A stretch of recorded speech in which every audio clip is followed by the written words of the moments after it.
नेताजी का गांव, इस खास कार्यक्रम के जरिए आपको दिखाते हैं नेताजी के गांव की असल तस्वीर, दिखाते हैं यहाँ के हाल और हालात। आज हम वहां पहुंचे हैं एक ऐसे गांव में जिसे जाना जाता है विधायक प्रहलाद गुंजल के गांव के तौर पर। दिखाते हैं आपको कि किस हाल में है विधायक प्रहलाद गुंजल का गांव और क्या है यहाँ के हालात।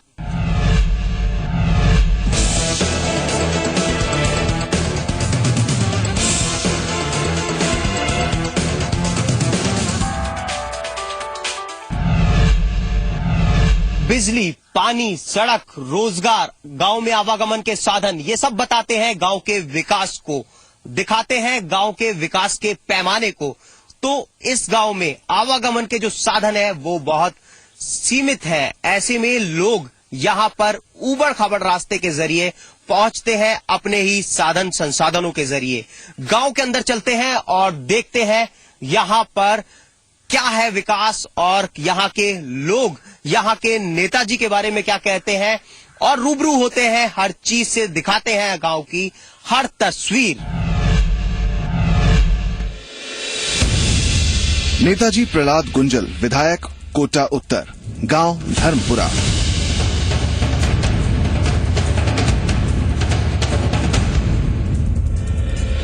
ये तस्वीर कोटा उत्तर के विधायक प्रहलाद गुंजल के गांव धर्मपुरा की है।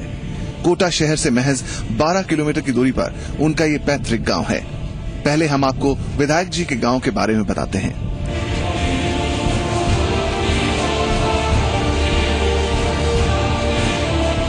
गांव में करीब 100 घर हैं। धर्मपुरा 750 लोगों का गांव है। गांव में कुल 472 मतदाता हैं। गांव में 80% आबादी गुर्जरों की है। इस गांव में मुख्य रोजगार पशुपालन है, जिसके जरिए लोगों के घरों में चूल्हा जलता है। गांव में ज्यादातर लोग शहर में जाकर दूध बेचते हैं। पहले ये गांव पंचायत समिति क्षेत्र में आता था, लेकिन अब ये नगर निगम से जुड़ चुका है। शिक्षा के पैमाने पर अगर धर्मपुरा गांव को देखा जाए तो सिर्फ विधायक जी और उनके परिवार के कुछ लोग ही ग्रेजुएट हैं। ऐसे में यहाँ का शिक्षा स्तर कैसा है आपको बताने की जरूरत नहीं है। गांव में स्कूल तो हैं, लेकिन विधायक जी से लोगों की अपेक्षाएं और भी हैं। चिकित्सा के क्षेत्र में भी गांव में और काम होने बाकी हैं। एक उप स्वास्थ्य केंद्र है, उसका भी हाल बुरा है। साफ सफाई और पानी की समस्या से यहाँ के लोगों को हर रोज दो चार होना पड़ता है। गांव का नाम धर्मपुरा है, जैसा कि नाम से ही जाहिर है यहाँ के लोग धर्म से ज्यादा जुड़े हैं। इस गांव में 3 विशाल मंदिर हैं, जिससे धर्मपुरा को अलग पहचान मिली है। नगर निगम से इस गांव के जुड़ने के बाद भी यहाँ मूलभूत सुविधाओं का अभाव साफ देखा जा सकता है।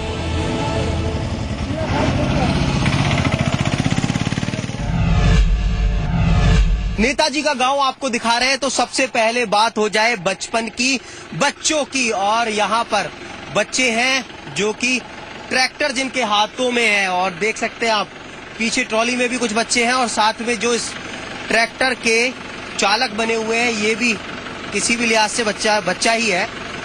आपका नाम क्या है? महेंद्र। महेंद्र, क्या उम्र है आपकी? 13 साल। 13 साल उम्र है। तो ट्रैक्टर चलाते हो? हाँ। कब से चला रहे हो? 2 महीनों में। 2 महीने हो गए। किसने सिखाया? खुद ही सीख गए। खुद ही सीख लिया? हाँ। कहाँ ले जाते हो ट्रैक्टर को? खेत पे ले जाते हो और बस। खेत पर ले जाते हो? काम कर लेते हो ट्रैक्टर से? हाँ। क्या क्या कर लेते हो ट्रैक्टर से? चारा डाल देते हैं और हाँ नहीं सकते, बस हल नहीं चला सकते। तो फिर आपका तो लाइसेंस वगैरह ही नहीं है, कुछ भी नहीं है, फिर कैसे चला लेते हो? पढ़ाई नहीं करते हो? करते। कौन सी क्लास में पढ़ते हो? 6th 7th। फिर पढ़ाई कैसे करते हो? ट्रैक्टर चला रहे हो आप तो? छुट्टी करी यार। छुट्टी करके ट्रैक्टर चलाते हो। तो ये है गांव का बचपन जो कि ट्रैक्टर के साथ में चलता है। और देख सकते हैं आप कि ये हमें बताया बच्चे ने कि वो पढ़ाई की से छुट्टी मार करके ट्रैक्टर चलाता है।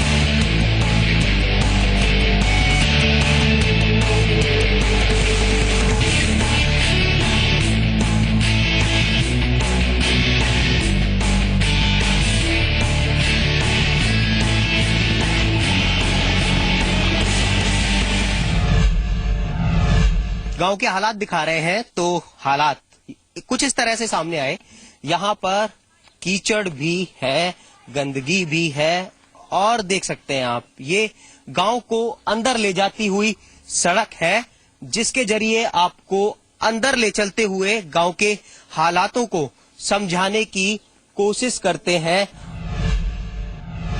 चारों तरफ कीचड़ ही कीचड़ है, ऐसे में साफ सफाई, पानी की निकासी का बहुत कोई खास इंतजाम नहीं है, जो कि हमें यहाँ पर देखने पर पता चलता है। अंदर चलते हैं और आपको और तस्वीरें भी दिखाने की कोशिश करते हैं। ये देखिए, ये अगर मुझे जाना है तो कुछ इस तरह से यहाँ से निकलना पड़ेगा, जो कि अमूमन गांव वालों को कुछ इसी तरह से परेशानी के साथ में निकलना पड़ता होगा। गांव में जाने के लिए ये पत्थरों वाली ये सड़क है, जो कि अक्सर गांव में होती है। नेताजी के गांव में भी कुछ ऐसी ही सड़क है।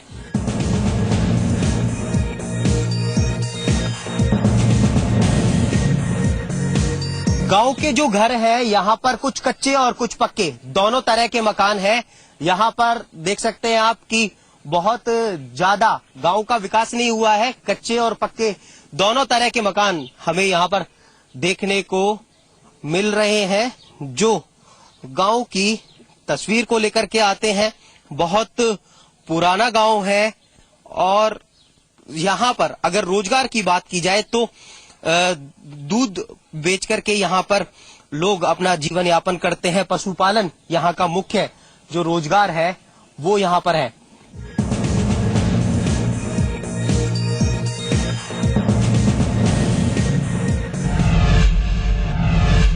इस गांव के स्वास्थ्य केंद्र में अब हम वहां पहुंचे हैं और देखते हैं यहाँ के उप स्वास्थ्य केंद्र का हाल। धर्मपुरा गांव का ये स्वास्थ्य केंद्र है। यहाँ पर सामने 3 दरवाजे हैं, 3 में से 2 पर तो ताले लगे हुए हैं और एक और यहाँ पर उप स्वास्थ्य केंद्र है। मैडम, यहाँ पर इंचार्ज आप ही हैं? क्या कुछ होता है यहाँ पर, हमें बताइए। क्या यहाँ पे ये टीकाकरण होते हैं और 3 वर्ष के बच्चों को पोषण दिया जाता है और 3 से 6 साल के बच्चों को पढ़ाया जाता है वगैरह। तो कोई भी बच्चा नहीं है यहाँ? सर वो अभी बुलाने गई है भाई। कितने बजे से कितने बजे तक का वक्त होता है चलने का? 8 से 12 बजे तक का रहता है सर। 12 बजने वाले हैं और अभी तक बच्चे नहीं है यहाँ पर? सर अभी वो बुलाने गई। तो हाल ये है कि बच्चे यहाँ पर नहीं है, सिर्फ ये 2 ही बच्चे नजर आए और बच्चों को बुलाने के लिए भेजा गया है, जबकि उप स्वास्थ्य केंद्र का जो टाइम है वो ही पूरा होने वाला है। और बच्चों को बुलाने के लिए भेजा गया है, जबकि उप स्वास्थ्य केंद्र का जो टाइम है वो ही पूरा होने वाला है।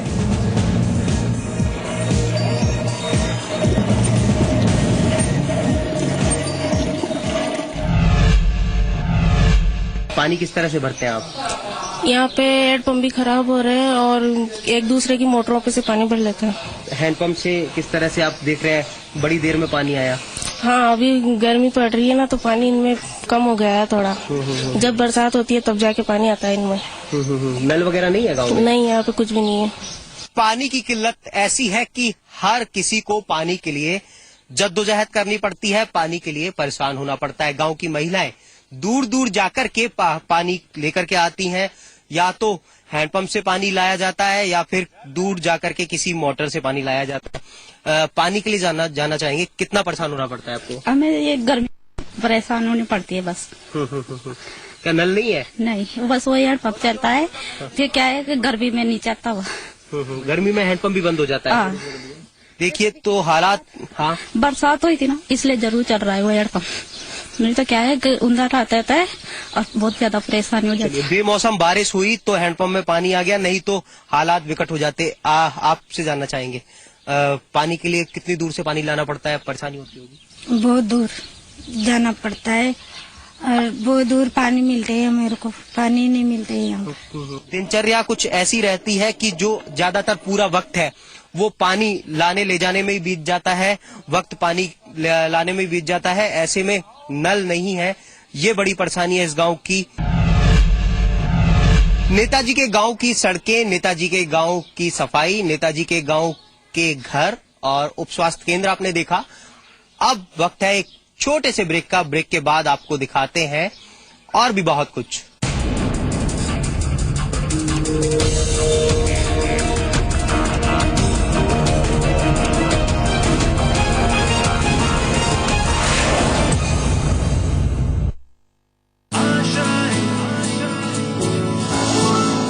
एम्बिशन तो है बट प्लान नहीं। Should I go for management और इंजीनियरिंग? सब कंफ्यूज करते हैं बट सॉल्यूशन कोई नहीं देता। आपको भविष्य की चिंता सताती है, आप प्रश्न पूछते हैं कि किस प्रकार से आगे बढ़ें, क्या करें, किस चीज से दूर रहें। आइए मेरे साथ, मेरे शो में मैं आपको बताऊंगा। Doctor Subhash Chandra show. Hello everybody. Hey Anjali, ये क्या डार्क सर्कल? पेट्रोल खत्म हो गया था। किसका? जनरेटर का। इसीलिए तो कहती हूँ तुम सब सुकैम इन्वर्टर खरीदो। इन्वर्टर से एसी चलता है क्या? कौन कहता है एसी नहीं चलता? क्या? सिर्फ एक रूम का नहीं, सारे घर के एसी चल सकते हैं। सारे घर के? सुकैम इन्वर्टर जितना पावर चाहिए उतना यूज करता है। पावर और पैसे दोनों की बचत। सुकैम। तो पीने का पानी हो सिर्फ साफ, सिर्फ सेफ, सिर्फ शुद्ध। क्यों? क्योंकि हमारा शरीर है 70% पानी और इस शरीर को चाहिए मिनरल्स, इसीलिए सिर्फ एक्वागार्ड, जिसकी एडवांस्ड मिनरल गार्ड टेक्नोलॉजी पानी के नेचुरल मिनरल्स बचाए, पानी को शुद्ध से बढ़कर सेहतमंद बनाए। तभी तो मेरे इस घर के डॉक्टर की और लाखों डॉक्टर्स की चॉइस है एक्वागार्ड, शुद्ध से ज्यादा सेहत का वादा। सुपीरियर सिल्क सैफरन, इसमें है सैफरन, बेसन और मिल्क क्रीम जो बनाए त्वचा को कोमल और दमकदार। Superior silk. अब सिल्क के हर साबुन पर पाइए 25% एक्स्ट्रा स्वाद और सेहत एक साथ, सिर्फ ओमी आइसक्रीम के साथ।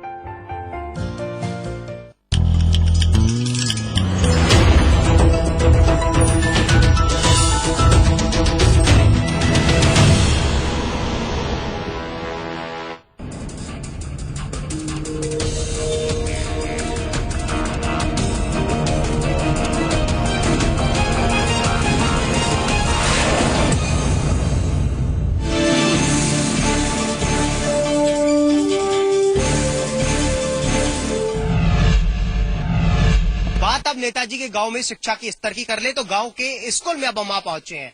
गांव का स्कूल, यहाँ पर प्राथमिक विद्यालय है, माध्यमिक विद्यालय है और स्कूल के अंदर चलने के साथ यहाँ पर स्कूली शिक्षा के हाल को जानने की कोशिश करते हैं। यहाँ पर बच्चों की शिक्षा के स्तर को जानने की कोशिश करते हैं।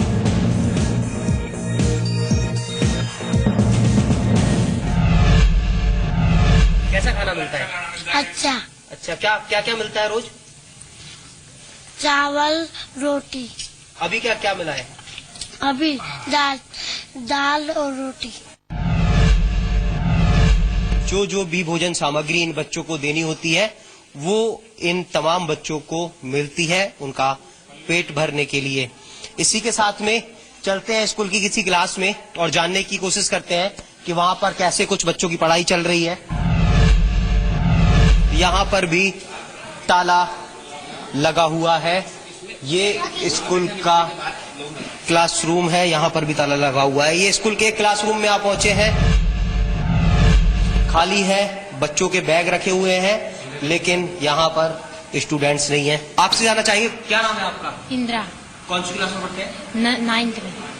कैसी पढ़ाई होती है आपके स्कूल में? बहुत अच्छी होती है। क्या क्या पढ़ाते हैं आपके टीचर आपको? गणित, विज्ञान, सामाजिक, हिंदी, अंग्रेजी। आप बताइए, क्या नाम है आपका? सोनू। कौन सी क्लास में पढ़ते हैं आप? 9th। कैसा पढ़ाते हैं आपके टीचर आपको? अच्छा पढ़ाते हैं। अच्छा पढ़ाते हैं। चलिए आपसे एक सवाल करता हूँ, आप ये बताइए प्रहलाद गुंजल कौन है?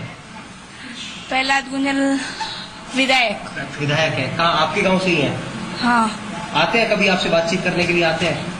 नहीं। कभी आपसे बातचीत की? नहीं। चलिए, तो ये 9th क्लास है स्कूल की। तमाम इन छात्रों से बात करने के बाद ये पता लगा कि इनका कहना है कि पढ़ाई तो इनकी अच्छी होती है, साथ में इनके नेताजी के बारे में भी इनसे हमने बातचीत करने की कोशिश की। इन तमाम जो बच्चियों से जैसी हमारी बात हुई, इन सब का कहना है कि भविष्य में ये बच्चियां अपने आप को टीचर के तौर पर देखना चाहती हैं, अपने जीवन में कामयाब होकर के कुछ आगे बढ़ना चाहती हैं।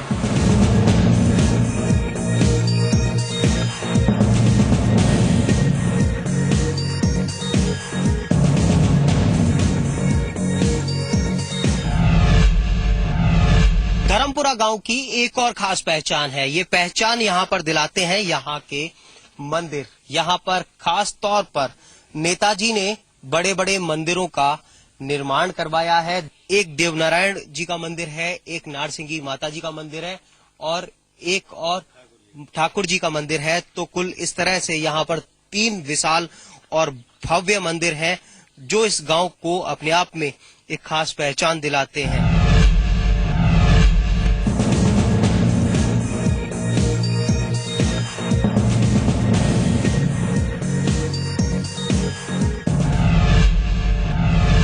कैसा है आपका गांव और कितना हुआ आपके गांव में विकास? गांव अच्छा है, विकास हो ही रहा है और सबसे बड़ी बात है कि यहाँ पर नशा मुक्ति है, कोई नशा नहीं करता है। एजुकेशन के लिए कोई बहुत ज्यादा चीजें यहाँ पर नजर नहीं आई। इसके बारे में प्रहलाद नेताजी हैं, उन्होंने बताया कि इसके लिए प्रयास जारी है। जो शैक्षिक स्तर है इसको सुधारने के लिए प्रयास कर रहे हैं। क्या क्या परेशानियां हैं आपके गांव में? नहीं, हमारे गांव में तो कोई ऐसी परेशानी नहीं है और जो भी परेशानी हो जो हम नेताजी को बताते हैं और उस परेशानी को नेताजी सोल्व करते हैं हमारे। जब से हमारा जन्म है जब से चल रहा है पानी की समस्या, मगर ये टंकी बना रखी है, ये टंकी चालू नहीं है अभी तक।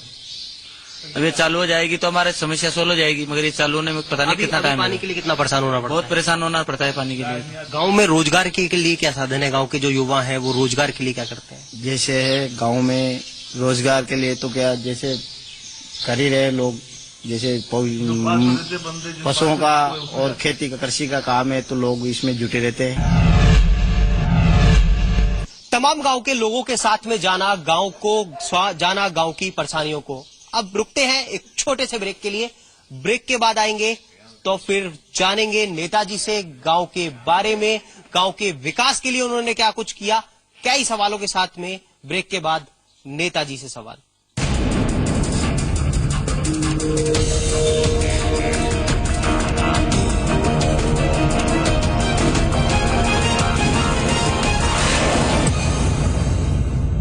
एक चेहरे के पीछे कई चेहरे होते हैं और उन चेहरों के कई रंग। कुछ हालात बयां करते हैं, कुछ दर्द को छुपा लेते हैं। जैसा दिखता है वैसा होता नहीं और जो होता है वैसा दिखता नहीं। करेंगे जाने माने चेहरों से आमने सामने की बात, face to face Purushottam Vaishnav के साथ, रविवार रात 8 बजे सिर्फ जी राजस्थान न्यूज पर। Hello everybody. हे अंजलि, ये क्या? Dark circle? पेट्रोल खत्म हो गया था। किसका? जनरेटर का। इसीलिए तो कहती हूँ तुम सब सुकैम इन्वर्टर खरीदो। इन्वर्टर से एसी चलता है क्या? कौन कहता है एसी नहीं चलता? क्या? सिर्फ एक रूम का नहीं, सारे घर के एसी चल सकते हैं। सारे घर के? सुकैम इन्वर्टर जितना पावर चाहिए उतना यूज करता है। पावर और पैसे दोनों की बचत। सुकैम।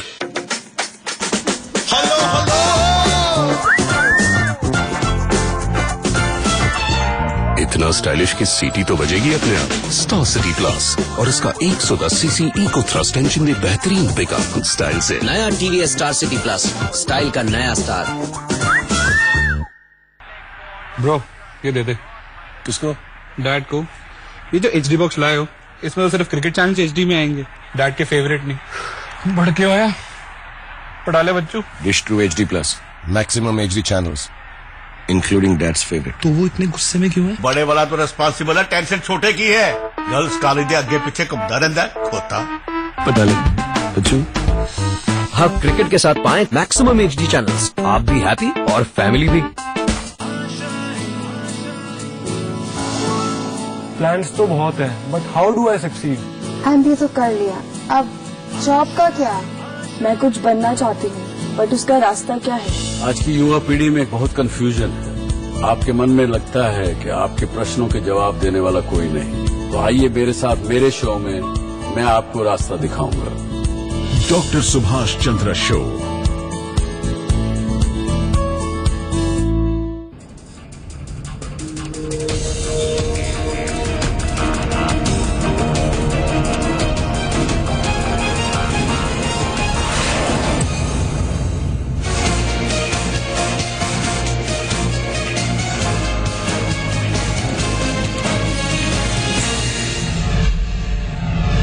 नेताजी के गांव की हो रही है तो खुद नेताजी हमारे साथ जुड़ गए हैं और इनसे तमाम जो सवाल हैं उस पर विस्तार से चर्चा करेंगे और जानेंगे कि इनके गांव में क्या कुछ विकास हुआ, कहां पर आज ये अपने इस गांव को देखते हैं। आपसे जानना चाहेंगे, गांव आपका है और यहां पर आप विधायक हैं, ऐसे में कितना विकास हुआ, कहां पर देखते हैं आज अपने गांव में? गांव में पर्याप्त विकास हुआ है। 2003 से 8 में मैं इसी विधानसभा से एमएलए था, रामगंज मंडी विधानसभा से। आज यहाँ सड़क है, गांव में सीसी है, लंबे समय से विद्युत व्यवस्था है। और मैं जब एमएलए बना तो चंबल जैसे स्थायी सोर्स से मैंने विधानसभा के एक एक गांव को जोड़ने का प्रयास किया, जिसमें रामगंज मंडी तहसील पूरी जुड़ गई और सब तहसील मंडाना की 11 पंचायत है। आप उसी का परिणाम ये देख सकते हैं कि अगर मेरे बाईं तरफ झांकेंगे तो ये जो उच्च जलाशय दिख रहा है और दाईं तरफ झांकेंगे तो जंगल में भी उच्च जलाशय दिखेगा। चंबल से पानी गांव गांव तक एक बहुत बड़ी उपलब्धि है। मैं समझता हूं राजस्थान की किसी विधानसभा में इतने बड़े स्थायी सोर्स से पेयजल की व्यवस्था, ये बात जरूर है कि उसको बनने में विलंब हो गया है। 5 साल बीच में एमएलए नहीं रहा, राज नहीं रहा, पर अब वो पानी पहुंचने वाला है। लेकिन आज तक पहुंचा तो नहीं। हमने देखा कि गांव में जो कुछ महिलाएं थी हैंडपंप पर पानी भर रही थी, उनका कहना था कि हैंडपंप भी खराब है और पानी के लिए नल नहीं है, पानी के लिए बहुत ज्यादा परेशान होना पड़ता है। मूलभूत आवश्यकता है पानी नहीं मिलता। पानी मूलभूत आवश्यकता है, लेकिन अब कुछ चंद दिनों का इंतजार मान लीजिए आप। ये एसएलआर बन गया है, कनेक्शन हो रहे हैं, अब गांव में पानी की कोई कमी नहीं रहने वाली। कितने दिन और मानते हैं? चंद दिन का मतलब? मैंने 2 महीने मान लीजिए, आप 3 महीने मान लीजिए ज्यादा से ज्यादा। सेकेंडरी स्कूल है, पहले मिडिल था और मैं जब एमएलए था तो मैंने इसको सेकेंडरी कराया। काफी कुछ व्यवस्थाएं जो राजस्थान के छोटे गांवों में होनी चाहिए, उस दृष्टि से ये बात सच है कि इसका डेवलपमेंट भाजपा राज में हुआ। जब भैरव सिंह जी चीफ मिनिस्टर बने तो मैंने सीधा कोटा से यहाँ सड़क जुड़ाने का प्रयास किया और सड़क का काम सैनिक कॉलोनी तक हुआ। बीच में आधे रास्ते राज बदल गया तो वहीं पड़ा रहा। फिर जब मैं 2003 में स्वयं एमएलए बना तो उस सड़क को गांव तक लेकर आए और अब उसका विस्तार हो रहा है। अब तो ये स्वयं गांव जो है, पहले पंचायत था और अब नगर निगम में चला गया, तो लंबी सड़क, चौड़ी सड़क आ रही है, अब धीरे धीरे आ रही है, लेकिन बहुत ज्यादा दूर नहीं है। कोटा शहर की सीमा से 12 किलोमीटर दूर है। लेकिन जब हम आए तो रास्ता बहुत ज्यादा अच्छा नहीं कहा जा सकता, बहुत ज्यादा उबड़ खाबड़ था। मतलब आपके गांव तक आने के लिए परेशानी से तो सामना करना ही पड़ा है। पिछले राज्य में इस गांव का नहीं, किसी भी गांव का ध्यान नहीं रखा गया, किसी भी गांव का। ये देखिए नालियां, गांव में पर्याप्त नालियां नहीं है। इस तरह से जो गंदगी है वो कीचड़ है, पानी है, नालियां है, नालियां नहीं है। क्या वजह मानते हैं? अब ये छोटी मोटी समस्याएं तो हर गांव में आपको मिलेगी, और मैं समझता हूं कि नाली नहीं है, ये बात सच है। नालियों की आवश्यकता भी बहुत ज्यादा छोटा सा गांव में महसूस नहीं करते थे, लेकिन अब जरूरत है तो जरूर नालियां बनेगी। आप नाली की बात करें, आप यहाँ से झांकिए पीछे तक, कितना बड़ा सीसी रोड बना हुआ है, ठेठ से ठेठ। सीसी रोड बन गया लेकिन नालियां नहीं बन पाई। नाली तब जरूरत महसूस नहीं थी, अब नाली की जरूरत है तो नालियां बनेगी। प्रयास कर रहे हैं लगातार। प्रधानमंत्री हर गांव को एक मॉडल की तरह विकसित करना चाहते हैं, उनका सपना है। ऐसे में गांव में स्वच्छता की सबसे बड़ी बात है। शहरों में सफाई का अभियान बड़े जोर शोर से आपने भी चलाया है और हर जगह चल भी रहा है, लेकिन आपके गांव में सफाई के स्तर को कहां पर देखते हैं? देखिए, पशुपालकों का गांव है।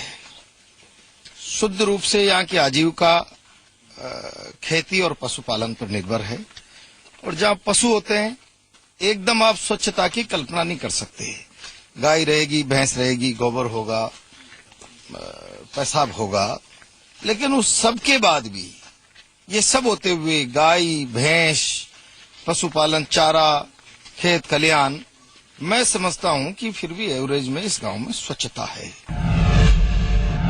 शिक्षा में कहाँ पर क्या आपके गांव में इंतजाम है शिक्षा के लिए, और कहाँ पर देखते हैं यहाँ का एजुकेशन स्टैंडर्ड? देखिए, जितना शैक्षणिक स्तर होना चाहिए था, ये बात सच है कि उतना बड़ा शैक्षणिक स्तर नहीं है। गांव में रहकर ग्रेजुएट अगर कोई है तो मेरे परिवार से मैं हूं और मेरे से बड़े वाले भाई हैं। पहले कुछ मुस्लिम आबादी थी, वो जो गांव में नहीं रहे, शहर में चले गए, उनमें से 2-4 ग्रेजुएट हैं। बाकी गांव में अभी तक कोई ग्रेजुएट ही नहीं हुआ। तकलीफ है, अवेयरनेस नहीं थी। मैंने एमएलए बनने के बाद सेकेंडरी स्कूल कराया आसपास पूरी कॉन्स्टिट्यूंसी में। आप कल्पना करेंगे, मैंने 126 मिडिल स्कूल करवाए, सेकेंडरी, सीनियर सेकेंडरी, केवल इसीलिए गांव का बच्चा पढ़ना चाहिए, उसको घर के बाहर निकलते स्कूल मिलना चाहिए, और कम से कम 8वीं तक उसको स्कूल मिल जाए तो पास में जाता रहे, तब तक उसमें सेल्फ अवेयरनेस आ जाए और वो आगे बढ़ने का प्रयास करे। इसी मंशा से इस छोटे से गांव में मैंने सेकेंडरी स्कूल करवाया। चिकित्सा की अगर बात करें, चिकित्सा में कहाँ पर है? यहाँ पर उप स्वास्थ्य केंद्र है, एक छोटा सा एएनएम यहाँ बैठती है, और इतनी बड़ी आबादी भी नहीं है कि यहाँ प्राथमिक स्वास्थ्य केंद्र की आवश्यकता हो, लेकिन छोटी चिकित्सा इकाई यहाँ है। और मैं एक पशु का भी उप स्वास्थ्य केंद्र सा, जिसको क्या बोलते हैं, एक कंपाउंडर पशु चिकित्सालय का भी यहाँ बैठता है। रोजगार के लिए क्या कुछ खास इंतजाम है यहाँ पर, या यहाँ से बाहर उनको भेजने के लिए कुछ आपने किया? देखिए, सेल्फ एम्प्लॉयमेंट है। गवर्नमेंट के लेवल पे जब ये पंचायत थी तो नरेगा में काम होता था, और अब ये निगम में चला गया। मैं समझता हूँ निगम में इसकी आवश्यकता नहीं थी, क्यों लिया गया ये समझ में नहीं आती। यहाँ से कोटा शहर के बीच में किलोमीटरों का फॉरेस्ट है, और वो डिफॉरेस्ट हो नहीं सकता, और उसको पार करके शहर यहाँ आ नहीं सकता। अनावश्यक इसको ले लिया गया तो नरेगा का रोजगार चला गया। लेकिन अब निगम में आने के बाद शहरी निकायों के पास यहाँ लोगों के एम्प्लॉयमेंट के कोई तौर तरीके, कोई साधन नहीं है। गांव में जो आन जान है आपकी, वो काफी रहती होगी। कितने वक्त में यहाँ पर पहुंच जाते हैं? गांव के बीच में कितना वक्त बिताते हैं? गांव के लोगों के बीच में कितना वक्त बिताते हैं? आता हूँ अमूमन सप्ताह में, और जब कोटा रहता हूँ तो मैं एक दो दिन में दर्शन करने आता हूँ। बड़े मंदिर हैं, आस्था के केंद्र हैं, और जब आता हूँ तो लोगों से चर्चा होती, बातचीत होती। तो देखा और जाना आपने नेताजी के गांव को। ऐसे में निकल कर के आया कि कई मायनों में जरूरत है कड़े सुधार की, चाहे बात शिक्षा की हो, रोजगार की हो, सफाई व्यवस्था की हो, या फिर मूलभूत आवश्यकताओं की हो। ऐसे में नेताजी इस गांव को एक आदर्श गांव बनाने का सपना देखते हैं, और उम्मीद जताते हैं कि जल्द से जल्द उनका गांव होगा आदर्श गांव। कैमरामैन सक्सेना के साथ हिमांशु मित्तल, जी मीडिया, कोटा।